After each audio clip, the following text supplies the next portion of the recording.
Hello, I'm Neil Shaw from the law firm of Shaw & Associates, and welcome to this week's blog summary edition. I grew up watching Mork and Mindy.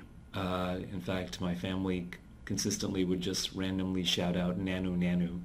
And that's really when my appreciation of Robin Williams' humor came into play. And then, of course, we know about Mrs. Doubtfire and a bunch of these other movies that Robin Williams was involved with, and even the ones that weren't so funny, such as Good Will Hunting with his drama. Well, I knew a lot about Robin Williams. What I didn't really know about was his estate plan. But guess what? I do now. And a lot of other people do. When people do their estate plans, I don't know if they're always putting into consideration whether or not there's going to be an element of privacy when somebody passes away. And there are ways to preserve that privacy. Unfortunately, it didn't happen in Robin Williams' case, and we know a lot about his estate plan. So feel free to check out our blog post that talks about Robin Williams and his estate plan, and some things that we could all learn from that. President Obama had a State of the Union address recently, and in the State of the Union address, he came up with a bunch of he mentioned a bunch of his tax proposals, many of them which do integrate with estate tax policy. We've seen these Green Book proposals before. There's a different likelihood, and depending on who you ask, whether or not something will actually go forward. But it's definitely worth discussing because it gets into the head of the administration, and it gives us maybe some insight on what legislators and lawmakers are considering.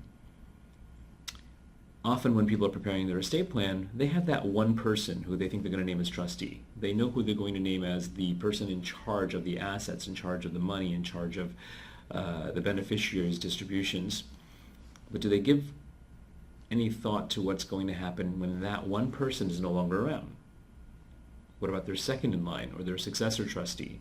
And what are the successor trustee's responsibilities?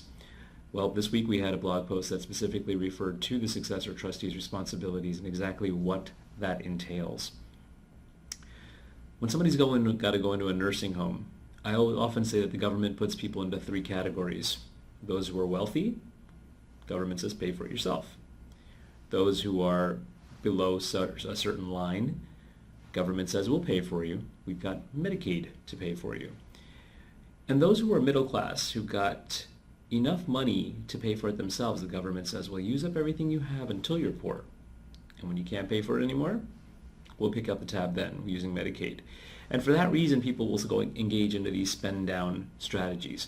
Spend your money so that you can be eligible for Medicaid, but that's not without its pitfalls. So read on this week. We have the Medicaid qualification mistakes, spend down errors. Hopefully you'll find that helpful, and certainly something that you want to speak with an experienced practitioner, something we can help you with before you engage in any such strategy. And then finally, a bulk of our clients are business owners, and you've heard me talk about this before. Unfortunately, many of these businesses are not going to make it down past the first generation. Very few are going to make them past the second generation. So succession planning. What are we talking about when we talk about succession planning?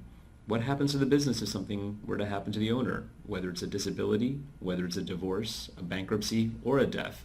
And then there's a bunch of other instances in which a succession plan makes sense as well. I hope you found this week's blogs interesting. Look forward to seeing you on the other side when we have our next edition. I'm Neil Shaw from the law firm of Shaw & Associates, protecting your family, your business, your legacy. Look forward to seeing you soon.